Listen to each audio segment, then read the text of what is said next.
నమస్కారం. పూర్వం పండిత సభలు జరుగుతుండేవి. ఆ సభల్లో ఒక పండితుడు ఒక పొడుపు కథ పొడిచాడు.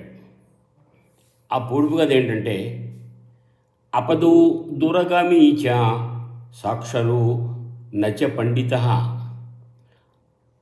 అముఖ స్ఫుటవక్త చ యో జానాతి స పండిత అన్నాడు. అపద వాడి కాళ్ళు లేవు, దూరగామి చ ఎంత దూరాన్ని వెళ్తాడు, సాక్షర అతని పొట్టకోసే అన్ని అక్షరాలే, నచ్చ పండిత కానీ పండితుడు కాడు, అముఖ నోరు లేదు కానీ స్ఫుటవక్త చ చాలా స్పష్టంగా మాట్లాడతాడు, స్పష్టంగా విషయాన్ని వివరిస్తాడు. యో జానాతి స పండిత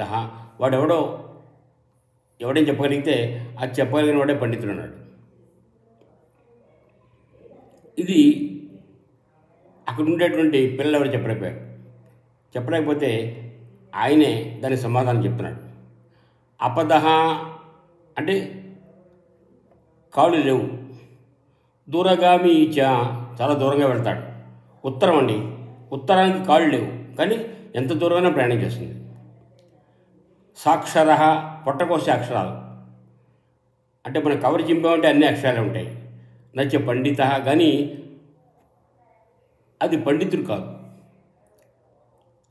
అముఖ నోరు లేదు, స్ఫుటవక్త చ కానీ ఏ విషయాన్నైనా స్పష్టంగా వివరిస్తుంది అని ఆ ప్రశ్నకు సమాధానం ఉత్తరం అని చెప్పాడనమాట.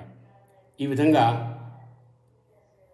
పూర్వం పొడుపు కథలు పొడుచుకునేవారు. ఇది సంస్కృతంలో ఉండేటువంటి ఒక పొడుపు కథ అనమాట. శ్లోకం మళ్ళీ చూడండి. అపద దూరగామి చ సాక్షర నచ పండిత అముఖ స్ఫుటవక్త చ యో జానాతి స పండిత.